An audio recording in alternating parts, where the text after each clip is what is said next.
마태복음 11장 7절로 15절 말씀입니다. 그들이 떠나매 예수께서 무리에게 요한에 대하여 말씀하시되 너희가 무엇을 보려고 광야에 나갔더냐? 바람에 흔들리는 갈대냐? 너희가 무엇을 보려고 나갔더냐? 부드러운 옷 입은 사람이냐? 부드러운 옷을 입은 사람들은 왕궁에 있느니라. 그러면 너희가 어찌하여 나갔더냐? 선지자를 보기 위함이었더냐? 옳다. 내가 너희에게 이르노니 선지자보다 나은 자니라. 기록된 바 보라, 내가 내 사자를 내 앞에 보내노니 그가 내 길을 내 앞에 준비하리라 하신 것이 이 사람에 대한 말씀이니라.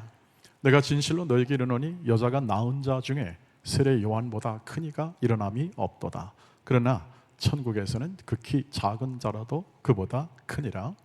세례 요한의 때부터 지금까지 천국은 침노를 당하나니 침노하는 자는 빼앗느니라.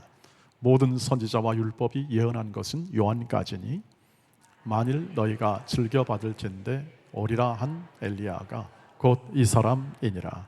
함께 읽습니다. 귀 있는 자는 들을지어다. 아멘. 아멘. 예수께서 말씀하신 부분입니다. 그리고 귀 있는 자는 들을지어다. 이 말은 귀를 열어 내가 하는 말을 들어라, 이 뜻을 가지고 있겠죠.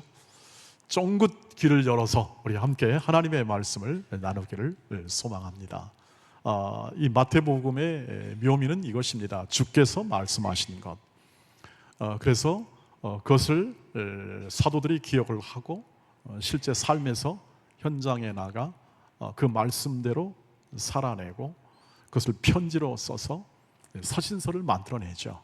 그래서 이 말씀을 제대로 해석하고 또 함께 말씀을 담아내면, 그리고 또 사도들이 나가서 이 말씀대로 산 결과 얻었던 통찰력을 이렇게 연결시키면 성경 전체가 말하는 하나님의 뜻을 우리가 알고 그것을 삶에서 적용할 수 있을 것 같다, 그런 생각을 하게 됩니다. 그런 면에서 주께 하신 말씀과 그분이 행하신 사역들, 이런 것들을 잘 기록을 해서 오늘 우리에게 전해주는 이 마태라는 예수의 제자의 복음서를 우리가 함께 이 여름에 함께 나누게 된 것은 매우 좋은 일이다, 이렇게 생각합니다. 오늘의 이 본문의 이야기는 이게 역사서니까요, 이야기체로 그렇게 생각을 하면 좋겠습니다. 이 이야기는 예수께서 요한이 보낸 제자에게 말씀하신 다음에, 그 다음에 요한을 제자들을 보내고 나서 무리에게 행한 말씀입니다. 그것은 주로 세례 요한에 관련된 것이었습니다.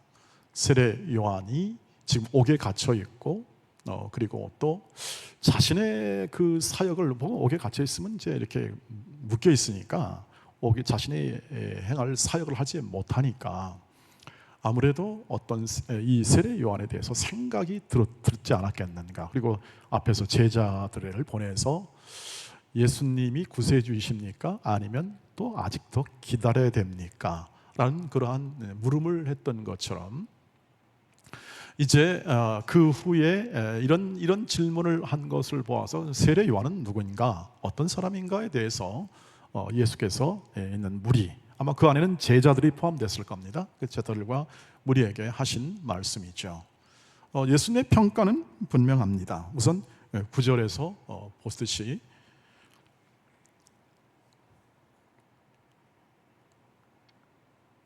9절에서 보듯이 굉장한 평가를 해줍니다. 한번 읽어보시죠. 어떤 평가인지요? 시작. 그러면 너희가 어찌하여 나갔더냐? 선지자를 보기 위함이었더냐? 옳다. 내가 너희에게 이르노니 선지자보다 더 나은 자다, 이렇게 얘기해 줍니다. 이 말은, 선지자보다 낫다는 이 말은 굉장한 말이죠. 왜냐하면 유대인들의 입장에서는 선지자, 그러면 그건 하나님이 보낸 사람이잖아요. 그 하나님의 뜻을 전하는 사람, 이것만큼 더 소중한 게 어디 있겠습니까? 그래서 하나님의 뜻을 전하고 하나님의 목적을, 그리고 또 하나님이 행하시는 일을 전하는 그 선지자보다 더 나은 자다, 이 말은 결국 굉장히 중요한 사람이다, 이 얘기를 해주는 거죠. 그런 옥에 갇혀 있습니다만 중요한 사람이죠. 묶여 있지만 매우 중요한 역할을 하는 사람이다 알 수 있고 귀히 여길 사람이다 하는 것을 분명히 이 말씀 속에서 확인할 수 있습니다. 그래서 오늘 이 말씀을 보면은 이 엘리야가 나중에 이제 말라기서에 나오는 예언된 예비하는 자로 엘리야를 보내겠다고 했는데, 그 말씀을 기억했던 많은 유대인들이 이제 우리를 구원하기 위하여 엘리야가 나온다 하는 그러한 소망을 가지고 있었습니다. 구세주를 예비하기 위한 엘리야가 올 건데, 주께서 오늘 말씀하시길 뭐라고 얘기하냐면 바로 그 엘리야가 세례 요한이다, 하나님이 보낸 자이시다. 그런 이야기를 해주고 있죠. 그런데 우리가 이 엘리야가 이 세례 요한이 맞다 하시는 이 예수님의 말씀을 통해서 우리는 요한이 분명히 이 하나님의 뜻을 따라서 이제 마지막 선지자로서 하나님의 아들 예수 그리스도의 구세주의 길을 예비하는 자로 그가 온 것이 틀림이 없고 그는 사역을 했다라는 이해를 틀림없이 할 수 있습니다. 그런데 오늘 제가 조금 더 함께 우리가 주목하고자 하는 것은 이 요한을 얘기하면서 천국에서 크고 작은 자의 이야기를 한 부분입니다. 천국, 하나님 나라에서 어떻게 크고 작은 자가 되는가에 대한 부분이 세례 요한과 비교해서 나타나고 있는데, 먼저 말씀을 읽은 다음에 진행하겠습니다. 읽어보시죠. 시작. 내가 진실로 너에게 말하노니 여자가 낳은 자 중에 세례 요한보다 큰 이가 일어남이 없도다. 그러나 천국에서는 극히 작은 자라도 그보다 크다. 이 의미, 그냥 문자적으로 의미는 뭐냐 하면 저 시골에서 공부 잘하는 1등이 있습니다. 공부 1등이 있는데 아주 서울에서 가장 명문 대학에 들어왔더니 어떻게 합니까? 꼴찌가 되었습니다. 뉘앙스, 의미상. 그러니까 세례 요한이 틀림없이 이렇게 위대한 일을 하고 구세주의 길을 예비하는 사람으로서 큰 선지자가 맞다. 그러면서 비교하면서 예수님이 하시자는 말씀은 뭐냐면 천국 얘기를 하는 겁니다. 하나님 나라. 예수님은 처음에 선포할 때 회개하라, 무엇이 가까웠다? 천국이 가까웠다, 이렇게 말씀하시거든요. 그러니까 예수님이 전하고자 했던 건 뭐냐면, 깨우치고자 했던 건 뭐냐면 하나님 나라를 받아들이라는 겁니다. 하나님 나라를 알고 받아들여라. 이제 우리로 말하면 하나님의 통치를 받아들여라. 하나님이 다스리신다. 하나님 나라는 13장에 이제 뒤에 13장에 구체적으로 예수님이 더 깊게 가르쳐 주십니다. 그때까지 조금 참으면서 여름을 지내도록 하십시다. 그런데 하나님의 나라 이야기를 해줍니다.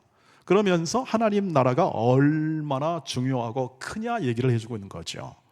하나님 나라에 들어온 사람들은, 즉 하나님 나라 백성은 지극히 작은 자라도 세례 요한보다 크다라는 얘기를 합니다.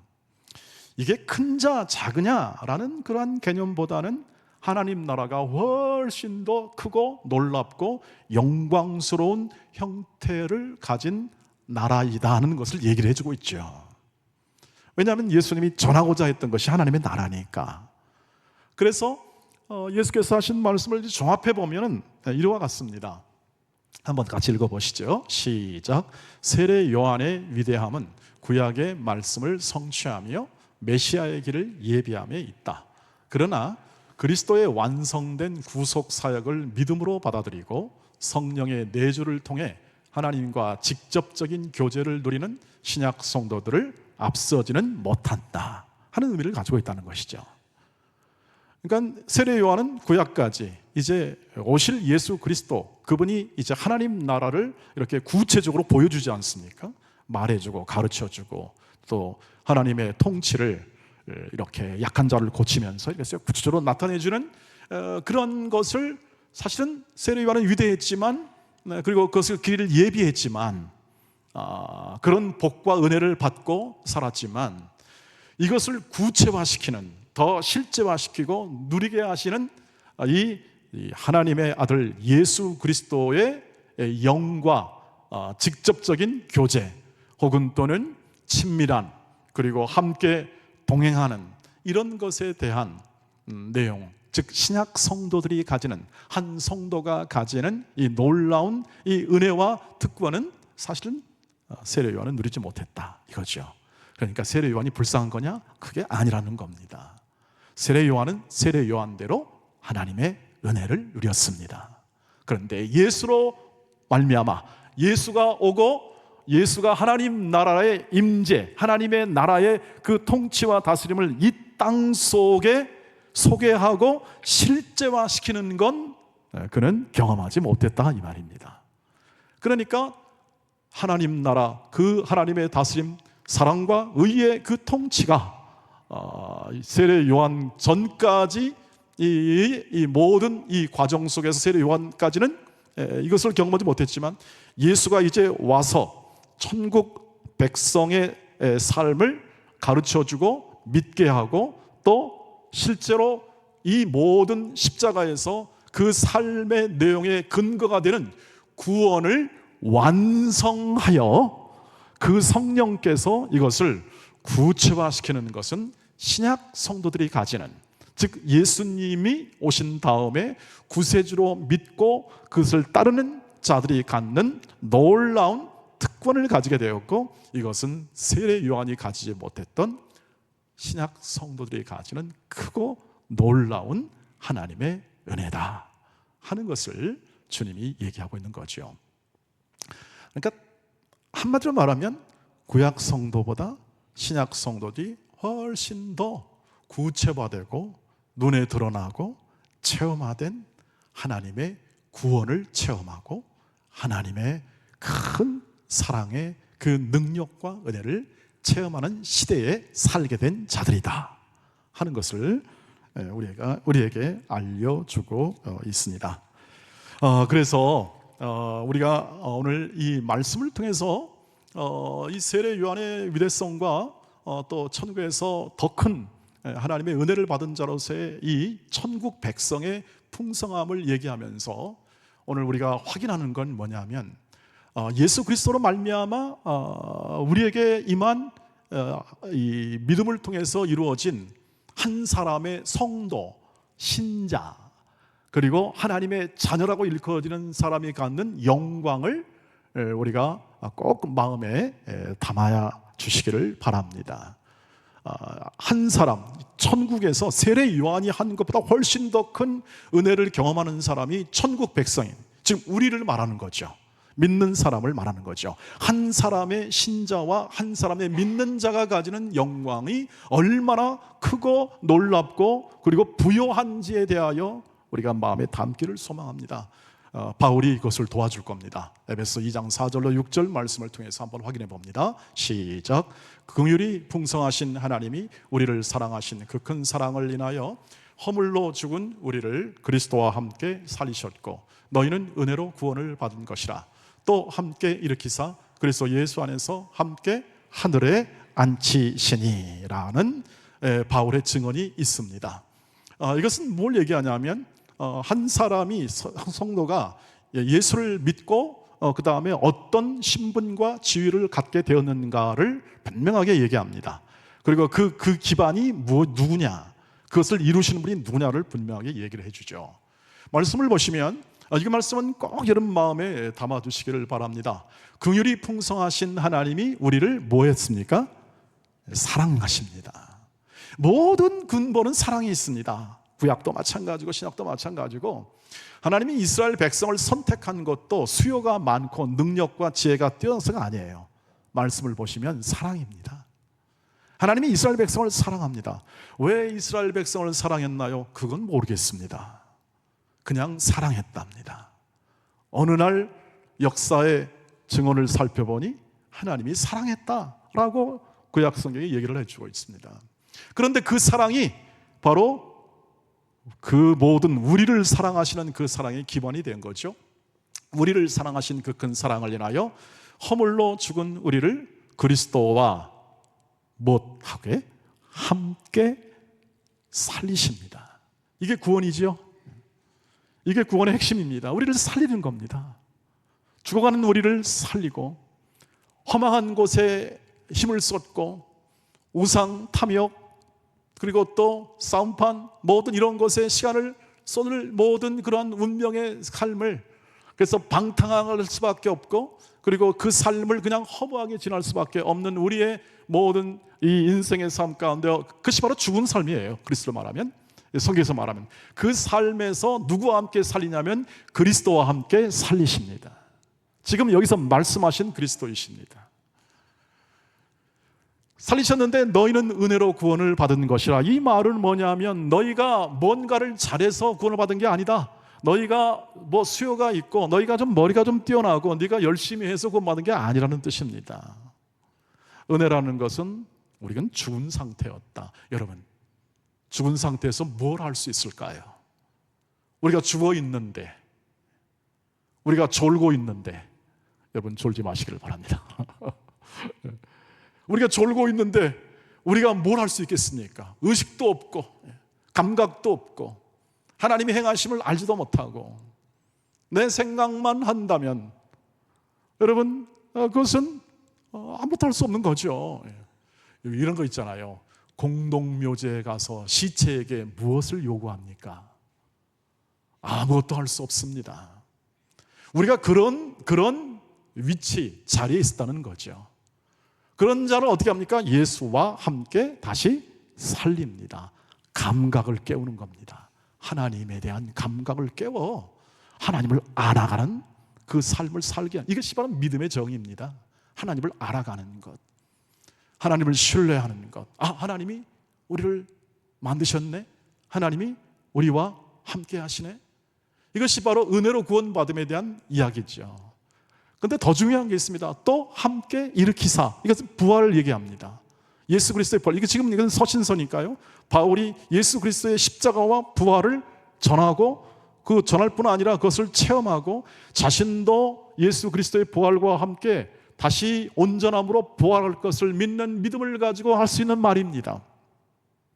함께 일으키사, 그리스도 예수 안에서 함께 또 하늘에 어떻게 한다고요? 여러분 지금 어디에 앉아 계십니까? 이 땅에 앉아 있죠. 하늘에 앉으셨답니다. 이미 그렇게 하나님이 일하셨다는 뜻입니다. 누굴 통하여? 예수 그리스도와 함께입니다. 하나님이 하신 일이 뭐냐면 예수 그리스도와 함께 묶어버립니다. 하나님이 하신 일은 뭐냐면, 사랑하시는 사랑은 뭐냐면 자신의 아들을 우리와 함께 묶어요. 묶어서 십자가에서 함께 죽게 합니다. 왜냐하면 죄로 죽어야 하니까요. 함께 묶습니다. 그리고 다시 함께 일으키십니다.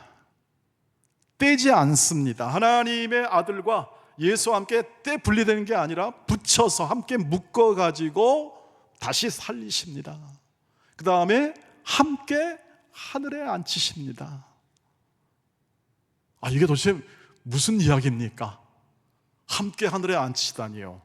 하나님의 영광의 자녀로 삼으신 겁니다. 하늘 가족으로 씁니다. 하늘은 뭐냐면, 하늘에 앉혔다는 건 뭐냐면, 하늘은 하나님의 초자연적인 역사가 일어나는 공간을 의미합니다.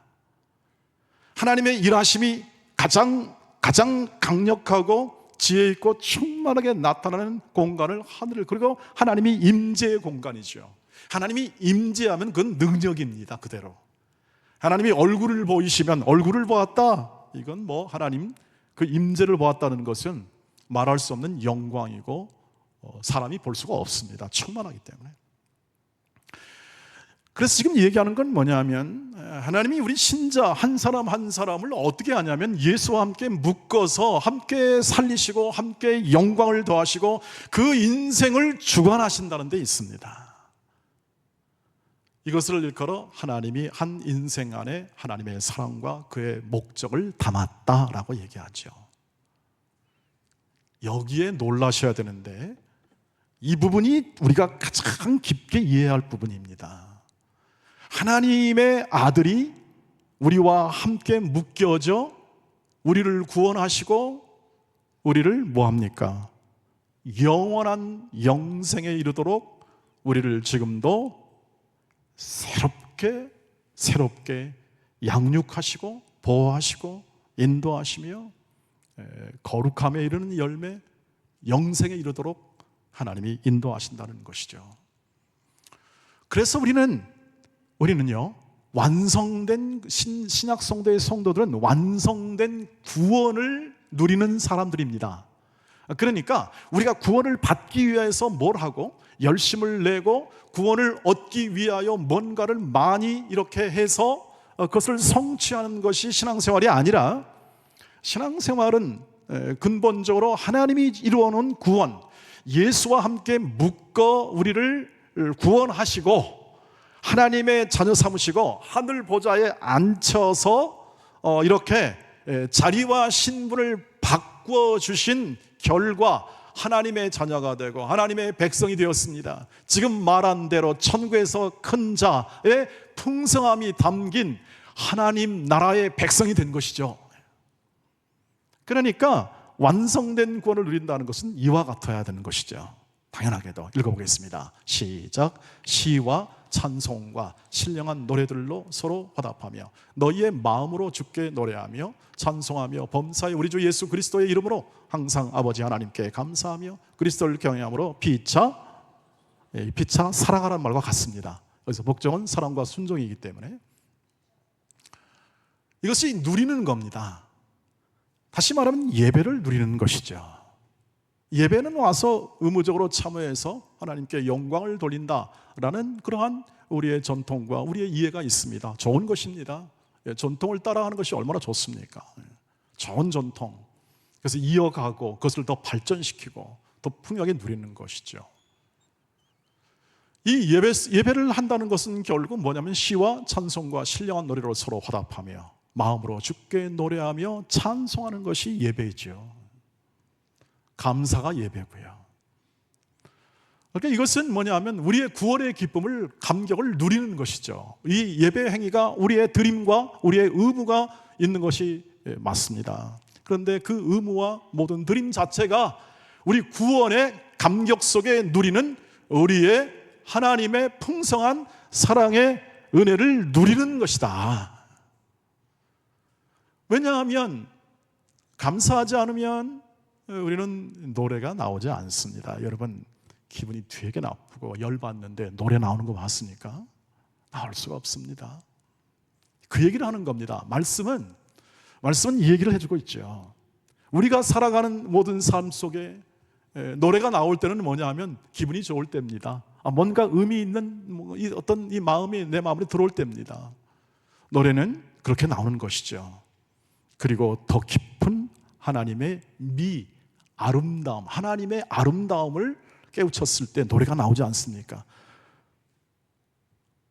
주 하나님 지으신 모든 세계 내 마음속에 그리워 볼 때 놀랍고 놀랍다.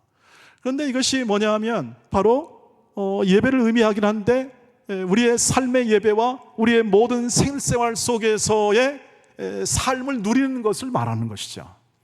공예배가 있겠고 우리의 삶의 모든 언저리에서 하나님께 감사하고 노래할 수 있는 것입니다. 찬송할 수 있는 것입니다. 이게 구원을 누리는 것이죠. 그러니까 여러분, 주일날 오실 때 누리러 가자 하는 마음으로 오시기를 바랍니다. 감사하다. 이렇게 노래할 수 있어서 감사하다. 이렇게 우리 성가대가 하나님의 선하심과 그 영광을 이렇게 멋지게 찬송할 수 있는 성가대와 함께 노래할 수 있어서 감사하다. 저와 여러분이 누리는 구원의 삶이죠. 제가 드리는 말씀은 뭐냐면, 이야기하자는 것은 뭐냐면, 우리는 우리의 신앙생활과 신자의 영광됨을 아는, 즉 믿음이 뭔지를 아는 사람이죠. 믿는다는 게 뭔가, 하나님 나라, 그리하여 하나님 나라 백성이 되었다는 것, 내가 한 교회의 지체가 되고 그리고 한 교회의 일원이 되었다는 것이, 그것이 무엇인지를 아는 사람들이 마음 안에 나올 수 있는 것이죠. 왜 이 말씀을 드리냐면, 우리는 신앙생활하다 보면 자꾸 습관화되죠. 습관화되고 전통이 쌓이게 되면 해왔던 것에 의하여 자동적으로 됩니다. 좋은 것들입니다. 그런데 더 깊이 들어가야 되잖아요. 시간이 가면 갈수록 더 깊이 들어가야 됩니다. 하나님과의 교제, 하나님의 행하심을 더 깊이 알아야 되는 것이죠. 왜냐하면 그걸 우리가 우리 자체가 그냥 이렇게 신앙생활하는 자체가 이렇게 딱 고정되어 있다가 이렇게 쭉 천국으로 갑자기 확 변하는 것이 아니라 우리 인생을 전체를 통해서 하나님이 우리를 기르시고 세워주시고 그리고 그 영광됨을 맛보게 하시며 영생에 이르도록 열매를 맺게 하기 때문에 그렇습니다. 그냥 이렇게 딱 여기다 갖다 놓고 온실에 갖다 놓고 뭔가 그냥 딱 보는 것이 아니라 우리로 하여금 지난주 말씀대로 세상의 질서와 구조 아래서 분투하며 용감하며 진실하며 충성스럽게 사는 이 삶을 통해서 열매 맺는 것입니다. 읽어보겠습니다. 시작. 그러나 이제는 너희가 죄로부터 해방되고 하나님께 종이 되어 거룩함에 이르는 열매를 맺을 거라고 하십니까? 맺었다고 하십니까?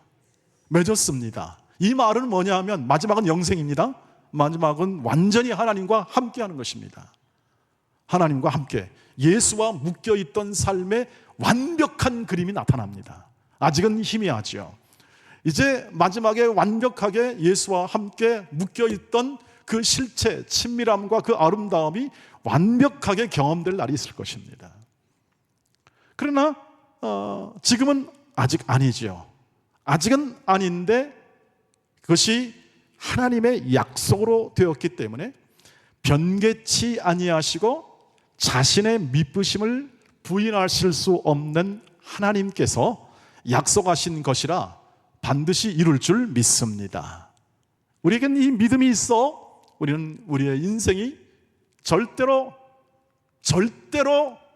열매 없는 인생이 아니라 작든 크든 우리의 각 사람의 모든 신자 믿음의 사람들은 하나님의 의의 열매를 맺게 될 줄 믿습니다. 빛의 열매를 맺게 됩니다. 왜 그럴까요? 하나님의 자녀이기 때문에 그렇습니다. 천국 백성이기 때문에 그렇습니다. 그러니까 우리가 확인하는 것은 저와 여러분의 정체성입니다. 오늘 살아가면서 저희가 갖는 하나님의 자녀의 지위와 신분의 중요성입니다. 하나님의 명예가 담기고 반드시 열매를 맺는 인생으로 우리를 이끄시는 하나님의 일하심을 믿고 그리고 삶에서 확신 속에서 그 말씀대로 행하시기를 주의 이름으로 축복합니다. 우리 많은 신앙의 선배들이 이런 말씀했습니다. 어떤 말을 했냐면 말씀은 알겠는데 세상에 나가서 적용이 잘 안 되더라. 그래서 말씀은 따로 놀고 세상 일은 따로 놀고 그것은 뭐냐면 근본적으로 우리가 믿음이 갖는 한 신자가 갖는 이 믿음의 삶이라는 것이 단순히 내가 믿었다 하는 정도 그리고 또 나는 믿으니까 나는 이 정도 할 수 있다라는 그러한 자신의 근거에서 나오는 삶이었기 때문에 그렇습니다. 즉 인본주의적 삶의 내용이죠. 그것이 있기 때문에 그것이 잘했냐 잘못한 문제가 아니라 가장 중요한 건 뭐냐면 하나님이 우리를 만들어 가시고 우리는 그 만들어 가시는 하나님의 일하심 안에 우리가 이 말씀을 가지고 순종을 해야 되는데 그것이 아니라 내가 어떻게 잘해보고 내가 어떻게 열심히 해서 이것을 이루어보겠느냐 하는 쪽으로 시선이 가 있을 때 우리는 금방 한계를 느끼는 거죠. 지금 우리가 보듯이 세상에서 보듯이 말입니다.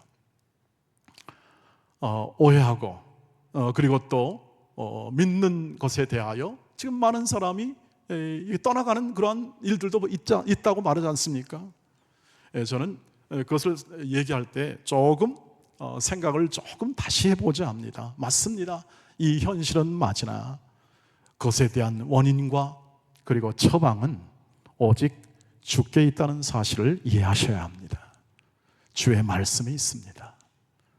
말씀이 적용이 안 되는 이유는 뭐냐면 그 말씀 가운데 있는 의미와 그리고 또 그 말씀의 뜻이 내 안에 납득되지 않았기 때문입니다. 그냥 흘려보냈습니다. 한 신자가 갖는 영광을 제대로 많이 이해하지 못합니다.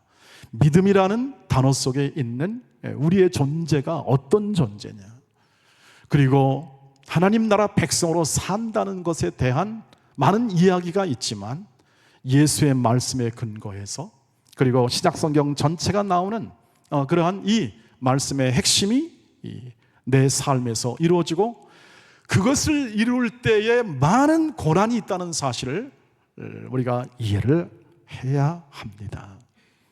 저와 여러분이 걷는 이 삶은 그래서 반드시 열매를 맺게 되어 있습니다. 열매를 맺게 되어 있는데 그것이 룰루랄라의 문제가 아니고 실제 삶에서 열매를 맺습니다. 왜냐하면 우리 하나님의 일하심은 우리 존재, 하나의 존재 자체를 바꾸는 것입니다. 하나님이 우리한테 세상을 바꾸라 이렇게 말씀하신 적이 없습니다. 예수님이 하시는 것도 갈릴리 바다 근처에서 많은 예루살렘에 있는 똑똑하고 또 많은 하나님의 일을 할 수 있는 많은 사람이 있었지만, 이것이 은혜로 된 것이고 하나님의 뜻으로 된 것임을 알게 하기 위하여 그 좁디 좁고 오지에서 사람들을 양육한 것입니다. 한 사람 한 사람을 변화시키고 하나님의 뜻을 가르쳐서 그 사람이 커지게 한 거죠. 그것을 제자 양육이라고 합니다. 하나님이 일하시는 방법은 이것입니다. 우리한테 세상의 모든 것을 다 완벽하게 깨끗이 하라, 이것이 아니라 너 자신을 거룩하게 하라. 너 자신을 거룩하게 하라. 네가 작거나 네가 이 땅에서 다른 사람보다 못 배우거나 하는 것 때문에 기죽지 말아라. 그건 인생의 본질이 아니다. 하나님이 하시고자 하는 일은 뭐냐면, 오늘 우리 감나무처럼, 우리 지금 가는 감나무가 뿌리가 더 깊어지고 이 줄기가 굵어지듯이 한 존재 한 존재가 어디까지 갑니까? 하나님의 영광의 찬송의 자리까지 가게 하는 것이 하나님의 목적입니다. 이 땅에서 의와 진리와 거룩함으로 포장하여 사람들에게 모든 시선을 이끌고 갑니다. 명예와 소유와 권력을 가지고 최선을 다해서 너의 인생을 추구하라는 이 세상 속에서, 그것은 결국 죽음밖에 남지 않는 답없는 인생이라는 사실을 확인시키면서 우리의 인생 속에 오직 하나님의 말씀대로 살아, 그 삶을 살아가는 모든 삶 속에 하나님이 말씀대로 사는 자에게 피워내시는, 열매 맺게 하시는 하나님의 역사를 우리가 체험하고 살아가는 것이 하나님의 자녀의 삶입니다. 그래서 이 말씀이 나오게 됩니다. 같이 봅시다. 시작. 내가 이르노니 너희는 성령을 따라 행하라. 그리하면 육체의 욕심을 이루지 아니하리라. 이것이 예수의 영, 부활하신 영, 우리와 함께 하시는 성령이 우리 안에서 행하시고 우리의 가정 안에서 행하시고 우리 교회 안에서 일하시고 역사하시는 일하심의 방법입니다. 성령으로 일하십니다. 우리 보고 하라 하지 않습니다. 우리는 누리라 하십니다. 살라 하십니다. 말씀을 따라 살게 하시고 십자가를 따라 살게 하시고. 그러면 누가 열매 맺게 하십니까? 성령이 하십니다. 사랑과 희락과 화평. 그러니 성령을 따른다는 것은 사랑하는 자리에 가시기를 바랍니다. 하나님의 자녀답게 사랑하는 자리에 가는 겁니다. 힘들죠. 왜? 예수처럼 하려면, 예수처럼 살려면 그것이 마음대로 안 되죠. 십자가를 지는 삶은 마음대로 안 되죠. 자신을 버려 구원을 이루신 예수 그리스도, 그분의 삶의 방식, 일하는 방식, 구원 얻는 방식이 나한테도 일어나야 되는데, 이것을 닮아가는 것이고 신자의 삶인데, 열매를 맺는 것인데, 사랑의 열매, 희락의 열매, 충성의 열매를 맺는 것인데, 이로 말미암지 않고는 맺을 방법이 없습니다. 사랑하는 돈의 가족 여러분, 그래서 성령이 떠나지 아니하시고 우리 인생 안에 우리 인생 안에 담겨져 함께 사시면서 우리 인생을 만들어 가시고 우리 교회를 만들어 가심을 믿으시길 바랍니다. 이 성령을 따라 인생을 사시되 실제는 하나님의 자녀답게, 하나님의 천국 백성답게 사랑을 하시길 바랍니다. 사랑을 나누십시오. 이웃을 사랑하라, 하나님을 사랑하라 하는 말과 여기에 관련되어 있고 전체적인 신약 성경 안에 다 담겨 있는 말씀입니다. 이 말씀을 마음에 담고 저와 여러분의 생애 속에 있는 하나님의 사랑이 여러분을 통하여 풍성하게 꽃 피우고 열매 맺기를 주의 이름으로 축복합니다. 그 일로 인하여 여러분 안에 담겨진 모든 하나님의 사랑이 여러분을 크게 할 것입니다. 넓게 할 것입니다. 깊게 할 것입니다. 그리고 열매 맺게 하실 것입니다. 영생에 이르도록 일하시는 이 하나님의 인도하심을 따라 하나님의 자녀답게 모든 삶에서 여러분의 하나님의 뜻을 온전히 이루는 귀한 동원의 가족이 되길 주의 이름으로 축복합니다. 기도하겠습니다. 하나님 아버지, 하나님의 자녀다운 사람, 하나님의 귀한 백성다운 성도, 하나님의 놀라운 통치를 받는 하나님의 나라의 시민답게 십자가 든든히 붙잡고 주께서 주신 말씀을 따라 삶의 모든 영역과 주신 모든 환경 속에 주님을 바르게 따라가며 사랑의 인생을 꽃피우게 하옵소서. 예수님의 이름으로 기도하옵나이다. 아멘.